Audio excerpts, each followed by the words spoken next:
कुर्बानियां रंग लाने लगी, पाकिस्तान पुरअमन मुल्क है, दुनिया मानने लगी। बरतानवी फजाई कंपनी ने भी कह दिया, we are landing soon. British Airways का 10 साल बाद पाकिस्तान में फजाई ऑपरेशन बहाल करने का ऐलान। I'm here to announce to you that it's my pleasure that after more than 10 years, British Airways is to return to Pakistan with a new route between Islamabad and London Heathrow, flying from June next year.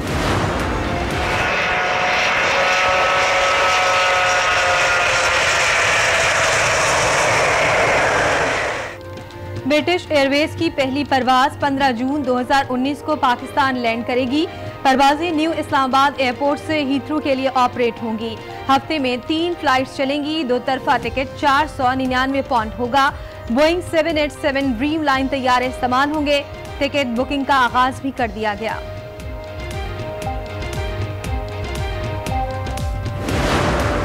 हमारे लिए बहुत अच्छा दिन है। British Airways को यहाँ आना एक सिंबल है। इन्वेस्टमेंट बढ़ेगी, ट्रेड बढ़ेगा, टूरिज्म शुरू हो जाएगी। ये एक विन विन सिचुएशन है। Absolutely wonderful. पाकिस्तान के हालात बेहतर हो रहे हैं। ब्रिटिश एयरवेज की बहाली से सरमायाकारी में इजाफा होगा। मुशीर तिजारत अब्दुल रज़ाक दाऊद की प्रेस कॉन्फ्रेंस। वज़ीर आज़म के मामले खुसूसी जुल्फी बुखारी कहते हैं, परवाज बहाल होने से यूरोप में पाकिस्तान का मुस्बित इमेज बनेगा। ब्रिटिश एयरवेज का आना सिर्फ लंदन, हीथ्रो और इस्लामाबाद का नहीं है। ब्रिटिश एयरवेज का आना पूरा यूरोप, पूरा नॉर्थ अमेरिका की कनेक्टिविटी पाकिस्तान से बढ़ती है। ब्रिटिश एयरवेज ने अपना ऑपरेशन शुरू किया है। फ्रांस ने हमारी जो ट्रैवल एडवाइजरी है वो चेंज की है। जर्मनी इसको सोच रहा है इसको बदलने की। हमारे ताल्लुकात बेहतर हो रहे हैं। अमेरिका से भी हमारे ताल्लुकात बेहतर हो रहे हैं।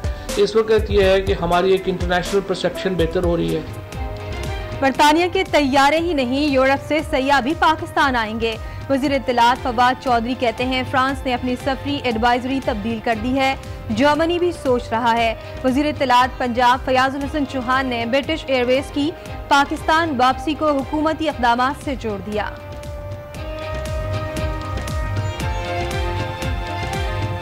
आज़म इमरान खान साहब की क़यादत में ब्रिटिश एयरवेज ने कई सालों बाद पाकिस्तान के अंदर अपनी सर्विस का दोबारा आगाज किया है। मुझे ब्रिटिश एयरवेज की 10 साल बाद पाकिस्तान वापसी पर बहुत खुशी हो रही है।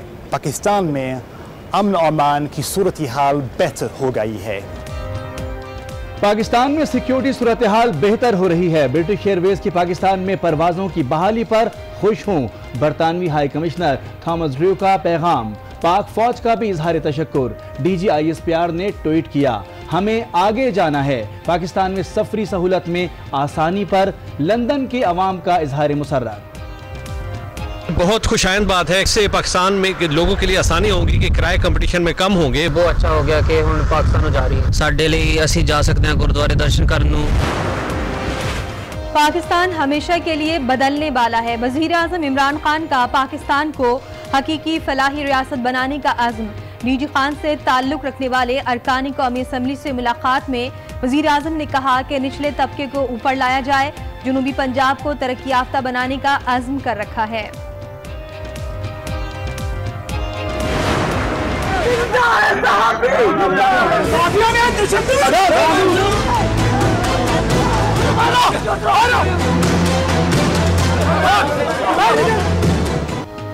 नवाज शरीफ के सिक्योरिटी गार्ड्स की अकड़ खत्म नहीं होती। आज भी सहाफियों से उलझ पड़े। इस्लामाबाद में नवाज शरीफ पेशी पर आए तो सहाफियों ने एहतजाज किया। सिक्योरिटी गार्ड से तल्ख कलामी और धक्कम पेल भी हुई। नवाज शरीफ का नोटिस, ताउन की यकीन दहानी। गुज़िश्ता रोज कैमरामैन पर तशद्दुद करने वाला सिक्योरिटी गार्ड जेल मुंतकिल। नवाज शरीफ ने वाक़ये की अलग कहानी भी सुनाई।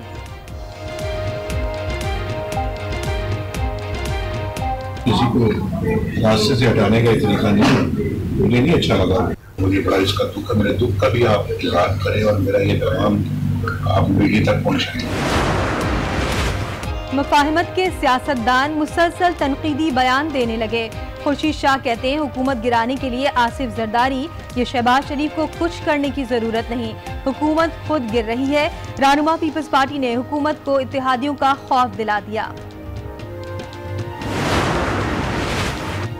गरजती अपोजिशन पर शेख रशीद बरस पड़े, नई डेडलाइन दे दी, कहते हैं मार्च तक झाड़ू फिर जाएगी।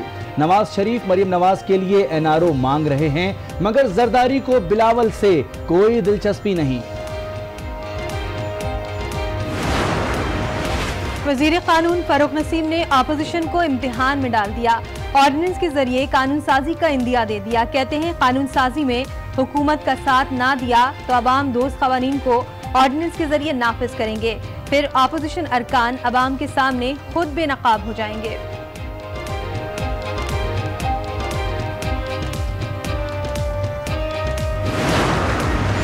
नवाज शरीफ के खिलाफ नैब रेफरेंसेस का फाइनल राउंड, फ्लैगशिप रेफरेंस में फरीकैन के दलाइल मुकम्मल।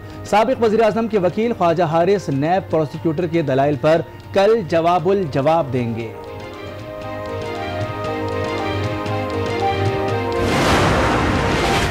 वज़ीर आला खैबर पख्तूनख्वा को क्लीन चिट का दावा करना महंगा पड़ गया। मालम जब्बा राजी केस में वज़ीर आला महमूद खान को कोई क्लीन चिट नहीं दी। तर्जुमान नैब कहते हैं केस खैबर पख्तूनख्वा की कंबाइंड इन्वेस्टिगेशन टीम को दिया गया है, महमूद खान को कभी भी बुलाया जा सकता है।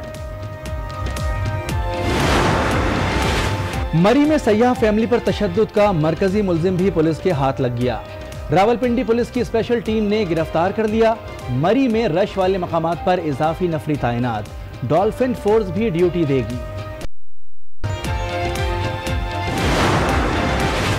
कराची में सर्कुलर रेलवे की बहाली का मिशन सुस्तरबी का शिकार, 7 किलोमीटर का ट्रैक 8वें रोज भी क्लियर ना कराया जा सका। मेयर कराची कहते हैं सर्कुलर रेलवे का काम मेरा नहीं, कचरा उठाना भी मेरी जिम्मेदारी नहीं। पीपल्स पार्टी वालों को जवाब देना मुनासिब नहीं समझता, पीटीआई वाले भी फजूल बोलते हैं।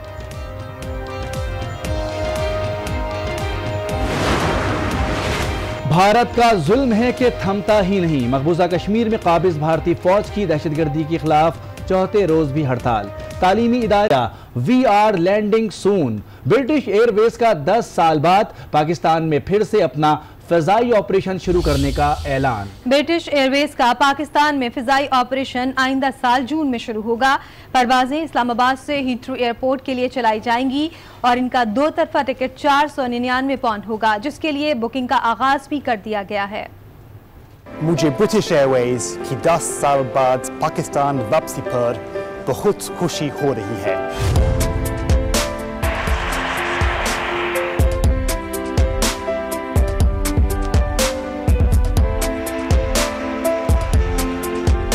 कुर्बानियां रंग लाने लगी, पाकिस्तान पुरअमन मुल्क है, दुनिया मानने लगी। बरतानवी फिजाई कंपनी ने भी कह दिया we are landing soon. I'm here to announce to you that it's my pleasure that after more than 10 years, British Airways is to return to Pakistan with a new route between Islamabad and London Heathrow, flying from June next year. British Airways ने 10 साल बाद पाकिस्तान के लिए अपनी परवाजें बहाल करने का ऐलान कर दिया। बरतानवी हाई कमिश्नर थॉमस जे ने भी दुनिया को पाकिस्तान के सिक्योरिटी निजाम से आगाह कर दिया। मुझे ब्रिटिश एयरवेज की 10 साल बाद पाकिस्तान वापसी पर बहुत खुशी हो रही है। पाकिस्तान में अमन और अमान की सूरत हाल बेहतर हो गई है। ब्रिटिश एयरवेज की पहली परवाज 15 जून 2019 को पाकिस्तान लैंड करेगी। परवाजें इस्लामाबाद से हीथ्रो के लिए ऑपरेट होंगी। हफ्ते में 3 परवाजें चलेंगी। 2 तरफा टिकट 499 पाउंड तकरीबन 87,700 से ज्यादा पाकिस्तानी रुपए होगा, जबकि वर्ल्ड ट्रैवलर प्लस के लिए किराया 773 पाउंड यानी तकरीबन 1,28,870 रुपए होगा। फिजाई ऑपरेशन के लिए बोइंग 787 ड्रीम लाइंस की परवाजें चलाई जाएंगी, जिसके लिए टिकट बुकिंग का आगाज कर दिया गया है। मुशीर तिजारत अब्दुल रज़ाक दाऊद और मुशीर ओवरसीज बराए समंदर पार पाकिस्तानी जुल्फी बुखारी ने ब्रिटिश एयरवेज के ऐलान को खुशाइन करार दिया। कहते हैं सिर्फ परवाजें ही नहीं, खुशहाली और सरमायाकारी भी पाकिस्तान आएगी। हमारे लिए बहुत अच्छा दिन है। ब्रिटिश एयरवेज को यहाँ आना एक सिंबल है। इन्वेस्टमेंट बढ़ेगी, ट्रेड बढ़ेगा, टूरिज्म शुरू हो जाएगी। ये एक विन विन सिचुएशन है, एब्सोल्युटली वंडरफुल। आस्ते आस्ते और एयरलाइन भी आएंगे। ब्रिटिश एयरवेज ने अपनी सारी स्क्रूटनी करके और ये समझते हैं कि ये मौका सही है पाकिस्तान के लिए आने का। 3 महीने से हमारी इस पे मेहनत जारी है सबकी, गवर्नमेंट की, खान साहब की लीडरशिप की और स्पेशली हमारे सिक्योरिटी फोर्सेस की। ब्रिटिश एयरवेज का आना सिर्फ लंदन, हीथ्रो और इस्लामाबाद का नहीं है। ब्रिटिश एयरवेज का आना पूरा यूरोप, पूरा नॉर्थ अमेरिका की कनेक्टिविटी पाकिस्तान से बढ़ती है। बरतानिया के तैयारे ही नहीं, यूरोप के सयाह भी पाकिस्तान आएंगे। वज़ीर इत्तलात फवाद चौधरी ने एक और खुशखबरी सुना दी। कहा अमेरिका से ताल्लुकात बेहतर हो रहे हैं। फ्रांस ने अपनी सफरी एडवाइजरी तब्दील कर दी। जर्मनी भी ऐसा ही सोच रहा है। गैर मुल्की फिल्म साजों को लाने की कोशिश कर रहे हैं ताकि पाकिस्तान में सयाहत को फ़रोग़ मिले। ब्रिटिश एयरवेज ने अल्हम्दुलिल्लाह हमारे यहाँ जिस तरह से अपना ऑपरेशन शुरू किया है, फ्रांस ने हमारी जो ट्रैवल एडवाइजरी है वो चेंज की है, वो रेड से जो है वो उन्होंने ग्रीन में कर दिया। इंशाल्लाह जर्मनी इसको सोच रहा है इसको बदलने की। अमेरिका से भी हमारे ताल्लुकात बेहतर हो रहे हैं, इंटरनेशनल परसेप्शन बेहतर हो रही है। हॉलीवुड के फिल्म मेकर्स हैं, बरतानिया के फिल्म मेकर्स हैं, उनको पाकिस्तान की लोकेशंस पे लेके आए कि वो यहाँ फिल्में शूट करें। हमें नॉर्थ, हमारा टूरिज्म बढ़ेगा तब जब यहाँ पे बड़ी फिल्में शूट होंगी, यहाँ पे बड़े एक्टर्स, बड़े जो अपना हमारे फिल्म मेकर्स हैं उनकी तवज्जो पाकिस्तान की तरफ आएगी। इंडियन कंटेंट हो या कोई बाहर का कंटेंट हो, मैं उस पर बैन के खिलाफ हूँ। मेरी one of the primary aim जो मेरा अपने लिए है वो ये है कि मैंने पाकिस्तान की फिल्म इंडस्ट्री को अपने पाँव पे खड़ा करना। पाक फौज के तर्जुमान मेजर जनरल आसिफ गफूर ने ब्रिटिश एयर फ्लाइट का ऑपरेशन बहाल होने पर सोशल मीडिया पर हमें आगे ही जाना है कि हैशटैग का इस्तेमाल करते हुए कहा कि ब्रिटिश एयरवेज का पाकिस्तान में फ्लाइट ऑपरेशन बहाल करने का शुक्रिया। कौम और सिक्योरिटी फोर्सेस की 10 साल जद्दोजहद के फवायद सामने आने लगे हैं। ब्रिटिश एयर की 10 साल बाद पाकिस्तान में बहाली पर बरतानिया में मुकीम पाकिस्तानियों ने खुशी का इजहार किया। उन्होंने कहा कि पाकिस्तान एक पुरअमन मुल्क है। आज ये बरतानिया ने भी तस्लीम कर लिया है। बहुत खुशाइंद बात है क्योंकि पाकिस्तान में ब्रिटिश एयरलाइन का दोबारा शुरू होना 10 साल के बाद, इसका मतलब ये है कि वहाँ के सिक्योरिटी हालात पे यहाँ पे ट्रस्ट है वर्ल्ड को। दुनिया की दूसरी बड़ी एयरलाइन भी इनको जो फॉलो करेंगी और इससे पाकिस्तान में लोगों के लिए आसानी होगी कि किराए कंपटीशन में कम होंगे। हो गया कि ब्रिटिश एयरवेज हूँ डायरेक्ट फ्लाइट लंडन तो जा रही है। साडे लिए असी जा सकते हैं गुरुद्वारे दर्शन करने, ते किराया भी बहुत चीप है, होनहार कंपनी है, ते बहुत अच्छा हो गया कि हुण पाकिस्तान जा रही है। देखें ज़बरदस्त न्यूज़ है पाकिस्तानियों के लिए, स्पेशली ओवरसीज़ पाकिस्तान जिनके पास सिर्फ लिमिटेड ऑप्शंस थी। इस चीज़ का इजहार है कि पाकिस्तान में जो सिक्योरिटी की सूरत हाल वो बेहतर हो रही है। एक और गैर मुल्की एयरलाइन जल्द पाकिस्तान आएगी। मुशीर तिजारत अब्दुल रज़ाक दाऊद ने बता दिया। इस्लामाबाद में प्रेस कॉन्फ्रेंस करते हुए उनका कहना था कि जर्मन एयरलाइन लुफ्तांज़ा से भी बातचीत जारी है। 54 ममालिक के शहरों को पाकिस्तान आमद पर वीज़ा देने की मंसूबे पर भी काम जारी है। अहम खबर है, एक और गैर मुल्की एयरलाइन जल्द पाकिस्तान आएगी। मुशीर तिजारत अब्दुल रज़ाक दाऊद ने बता दिया। इस्लामाबाद में प्रेस कॉन्फ्रेंस करते हुए उनका कहना था कि जर्मन एयरलाइन लुफ्तांज़ा से भी बातचीत जारी है। Lufthansa is probably the next one, इसलिए कि बिकॉज हमारा जर्मनी के साथ काफ़ी ट्रेड है, काफ़ी इन्वेस्टमेंट्स है उनके ज़रिए। हमारे काफ़ी लोग जर्मनी जाते हैं, वहाँ एग्जीबिशंस बहुत होते हैं। Lufthansa has captured a good cargo market. I think वो इंशाल्लाह आएंगे कि 54 कंट्रीज़ के लिए एक प्लान बना है that you get visas on arrival. Pakistan हमेशा के लिए बदलने वाला है। वज़ीर आज़म इमरान खान ने भी कौम को आने वाले वक्त के लिए खुशखबरी दे दी। कहा कि हमारा मकसद पाकिस्तान को हकीकी फलाही रियासत बनाना है, निचले तबके को ऊपर लाया जाएगा। डेरा गाजी खान डिवीजन के अरकान कौमी असम्बली से मुलाकात में उन्होंने ये भी कहा कि मौजूदा हुकूमत जनूबी पंजाब को तरक्की याफ्ता बनाने के लिए पुरअज़्म है। इंशाअल्लाह जनूबी पंजाब एक तरक्की याफ्ता खित्ता बनेगा। और कुछ दीगर खबरें शामिल करेंगे। आवाम के लिए खुशखबरी है कि पंजाब हुकूमत ने आइंदा साल फरवरी में बसंत का त्यौहार बनाने का ऐलान कर दिया।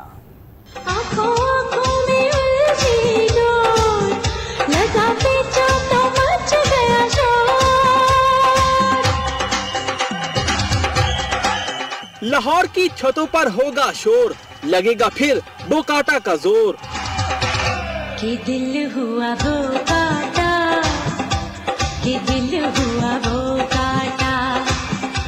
वज़ीर इत्तलात पंजाब ने फरवरी 2019 में बसंत मनाने का ऐलान कर दिया। कुली फैसला ये हुआ कि इस दफा इंशाअल्लाह लाहौर का ये पुराना कल्चरल फेस्टिवल तारीखी कल्चर फेस्टिवल, इसका रिवाइवल किया जाएगा और इस दफ़ा इंशाल्लाह फरवरी के दूसरे हफ्ते के अंदर हम बसंत को इंशाल्लाह मनाएंगे। आइंदा फरवरी के दूसरे हफ्ते में बसंत मनाई जाएगी। ताहम हिफाजती तदाबीर के लिए एक कमेटी तश्कील दी गई है। इसके साथ जो नेगेटिविटीज जो अटैच हैं उसको ओवरकम करने के लिए और इस फेस्टिवल को एहसन तरीके से सेफ एंड साउंड सेलिब्रेट करने के लिए एक कमेटी तश्कील दी है। इंशाल्लाह इस दफ़ा लाहौर की आवाम अपना तारीखी फेस्टिवल जो है वो इंशाल्लाह लाजमी मनाएंगे, जिसमें सूबाई वज़रा के साथ DIG भी शामिल हैं। कमेटी तमाम इंतजामात का जायजा लेगी। लाहौर समेत पंजाब भर के अवाम ने बसंत मनाने के ऐलान को खुश आइन तो करार दिया, लेकिन साथ ही तशवीश का भी इजहार किया। कहा कि धाती डोर के मुकम्मल खात्मे के लिए इक़दाम किए जाएं जो इंतहाई खतरनाक हैं। ये तो एक एंटरटेनमेंट है, बड़ी अच्छी एंटरटेनमेंट है, बड़ी पुरानी एंटरटेनमेंट है, लेकिन हम इसका मिसयूज़ करते हैं। हम लाहौरी हैं तो हम तो चाहेंगे कि ये बसंत ये त्यौहार होना चाहिए, क्योंकि कईयों का पेट इसी से चलता है, कई घराने वगैरह इसी से चलते हैं। ये होना चाहिए, त्यौहार होने चाहिए। बाकी ये है कि अपना ये वज़ीर आला को चाहिए कि सिक्योरिटी टाइट करे और इंतज़ाम जो है अच्छे करें। ये काफ़ी अर्सा पहले एक प्रोग्राम बना था गवर्नमेंट का कि बसंत जो है मुख्तलिफ पार्क्स में कर दी जाएगी, तो वो कर दे अगर तो सबसे बेहतर है। नहीं, ये बसंत तो वैसे गलत ही है, देना नहीं चाहिए था, क्योंकि पहले बहुत सारे हादसा हो चुके हैं। अब आपको बताएं कि नवाज शरीफ सहाफ़ी पर तशद्दुद करने वाले सिक्योरिटी गार्ड का दिफा करने लगे। कहा कि गार्ड मेरे लिए रास्ता बना रहा था। सहाफ़ी ने गार्ड शकूर के सर पर कैमरा मारा। चंद अफराद ने मेरी गाड़ी पर मुक्के भी बरसाए।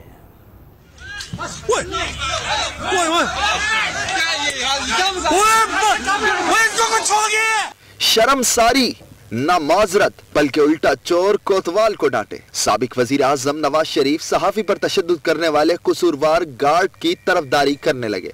किसी को रास्ते से हटाने का तरीका नहीं, मुझे नहीं अच्छा लगा, और उसके नतीजे में जो कैमरामैन थे उन्होंने कैमरा शकूर के मौके पे इस पर उसका मामला जख्मी हुआ, खून भी निकला। साबिक वजीर आजम नवाज शरीफ अदालत पहुंचे तो कैमरामैन पर तशद्दुद के खिलाफ सहाफियों ने एहतजाज किया। डॉक्टर तारिक फजल ने सहाफियों को मनाने की कोशिश की और उनकी मुलाकात नवाज शरीफ से करवाई। नवाज शरीफ ने पार्लियामेंट के बाहर आने वाले वाक़े को बयान करते हुए कहा कि सिक्योरिटी एहलकार गाड़ी तक पहुंचने के लिए रास्ता बना रहा था जब वाक़या पेश आया। तमाम सहाफी मिजाज और तबीयत से बखूबी वाकिफ हैं। मुझे बड़ा इसका दुख है, मेरे दुख का भी आप इजहार करें और मेरा ये पैगाम आप मीडिया तक पहुँचाएं। उन्होंने मेरा पैगाम पहुँचाया मीडिया तक, लेकिन अब इंशाल्लाह अभी तो जो पुलिस की कार्रवाई है मैं बिल्कुल उसमें पूरी तरह से ताउन करूँगा। नवाज शरीफ ने कहा कि धक्का देने पर सिक्योरिटी गार्ड के खिलाफ एक्शन लेंगे। समा टीवी के कैमरामैन वाजिद अली शाह पर तशद्दुद करने वाले 2 सिक्योरिटी गार्ड्स को अदालत ने 14 रोज के लिए जुडिशल रिमांड पर जेल भेज दिया।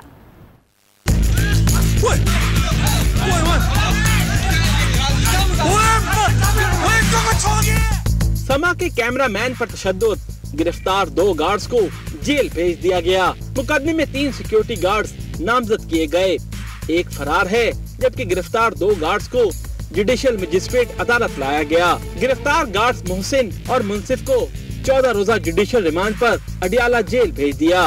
पुलिस के मुताबिक मफरूर होने वाले गार्ड को भी जल्द पकड़ लिया जाएगा। पीपल्स पार्टी के रहनुमा खुर्शीद शाह वज़ीर आज़म के खिलाफ खुलकर बोल पड़े। कहा कि इमरान खान को गिराने की क्या ज़रूरत है, ये अपने दुश्मन खुद हैं। इनकी पॉलिसियाँ, हुकूमत करने का रवैया और तरीक़ाकार ही काफ़ी है। उन्होंने कहा कि वफाकी काबीना ऐसी तंजीमों से मुलाकातें कर रही है जो शक के दायरे में आती हैं। जरदारी साहब, शहबाज शरीफ या हमें कुछ करने की ज़रूरत नहीं, ये खुद गिर रहे हैं। में इमरान को गिराने की ज़रूरत क्या है? कोई ज़रूरत नहीं है, नहीं कोई पार्टी है इनको गिराने की कोशिश। ये अपना दुश्मन खुद है। इसकी अपनी पॉलिसियाँ, इसका जो एटीट्यूड है, जो इसका तरीक़ेकार है सियासत में, या इसकी कैबिनेट का जो तरीक़ेकार है, तो इसकी कैबिनेट कहीं न कहीं मुलाकातें कर रही है, किसी न किसी ऐसी तंजीमों से मुलाकातें कर रही है जो पहले ही डॉट की गई है। इन गलतियों को छुपा रहे हैं करप्शन के नाम पे कि करप्शन को हम ख़त्म कर रहे हैं। भाई करप्शन को हर बंदा ख़त्म करने के लिए तैयार है। हम नए लॉ को बनाने के लिए तैयार है। हम हर उस चीज़ को जिससे पाकिस्तान सेव हो सकता है, ये इस स्लोगन देके, ये बातें करके ये दिखाना चाहता है कि मैं इधर लगा हुआ हूँ, इससे वो नहीं बचता। शेख रशीद अहमद ने एक बार फिर अपोजिशन को नई डेडलाइन दे दी। रावलपिंडी में मीडिया से गुफ्तगू करते हुए उनका कहना था कि मार्च तक झाड़ू फिर जाएगी। नवाज शरीफ मरियम के लिए एनआरओ मांग रहे हैं, लेकिन जरदारी को बिलावल से कोई दिलचस्पी नहीं। चोरों को सजा दिलवाने के लिए कौम और शेख रशीद इमरान खान के साथ खड़े हैं।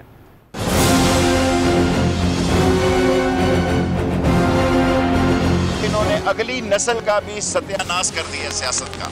नवाज शरीफ साहब एक एनआरओ ढूंढ रहे हैं मरियम बीबी के लिए, लेकिन आसिफ जरदारी की कोई दिलचस्पी नहीं है कि बिलावल को एनआरओ मिले। मार्च से पहले पहले इनका झाड़ू फिर जाएगा। कौम इमरान खान के साथ इसलिए खड़ी हुई है कि बिल्डोज कर दें इन चोरों और लुटेरों को, और इमरान खान से कौम को यही तवक्का, और इंशाअल्लाह ताला मैं उसके साथ हूँ। कमर ज़मान कायरे का कहना है कि हमारे गिर्द घेरा नया नहीं है। घेरे कभी तारीख में कोई मुस्बत काम करके नहीं जा सके। जिसके भी गिर्द गैर कानूनी तरीके से घेरा तंग किया गया, उसे फ़ायदा हुआ। इससे सीखना चाहिए। नैब तो बनाई ही पीपल्स पार्टी के लिए गई थी। किसी भी इदारे को हुकूमत का हेड मास्टर नहीं बनना चाहिए। भैया ये घेरे हमने बहुत देखे हैं, हमें इन घेरों से नहीं फिक्र। सवाल ये है कि क्या ये घेरे कभी तारीख में कोई कंस्ट्रक्टिव काम करके गए, इसका कौम और मुल्क को फ़ायदा हुआ? और जिसके भी गिर्द घेरा तंग हुआ, जिसके भी गिर्द घेरा तंग किया गया, इलीगली किया गया अगर, तो उसको फायदा हुआ, नुकसान नहीं हुआ। इसे सबक सीखने की जरूरत है। हम तो कहते हैं नैब तो बनाई हमारे लिए गई थी, ये तो बनाने वाले खुद पता नहीं इस तरह किस तरह काबू में आ गए। कोई भी इदारा हो, वो नैब हो, वो सुप्रीम कोर्ट हो, वो कोई और इदारा हो, कोई एजेंसी हो, वो हुकूमत के ऊपर हेड मास्टर नहीं बनना चाहिए। उसको हुकूमत को मॉनिटर नहीं करना चाहिए। वो हुकूमत के इदारे हैं, हुकूमत के ऊपर इदारे नहीं है। वज़ीर आला खैबर पख्तूनख्वा को नैब से क्लीन चिट मिली या नहीं, नैब ने खुद ही वजाहत कर दी। तर्जुमान नैब कहते हैं महमूद खान को क्लीन चिट नहीं दी, किसी वक्त भी दोबारा बुलाया जा सकता है। सवालनामा दिया गया? नहीं कुछ। अच्छा, बिल्कुल एग्जैक्टली। तो ये पहली और आखिरी पेशी है आपकी? एग्जैक्टली। वज़ीर आला ने कल दावा किया, नैब ने आज गलत करार दे दिया। तर्जुमान नैब कहते हैं महमूद खान को मालम जब्बा केस में क्लीन चिट नहीं दी। तर्जुमान नैब के मुताबिक कंबाइंड इन्वेस्टिगेशन टीम को दिया गया बयान भी गैर तसल्ली बख्श।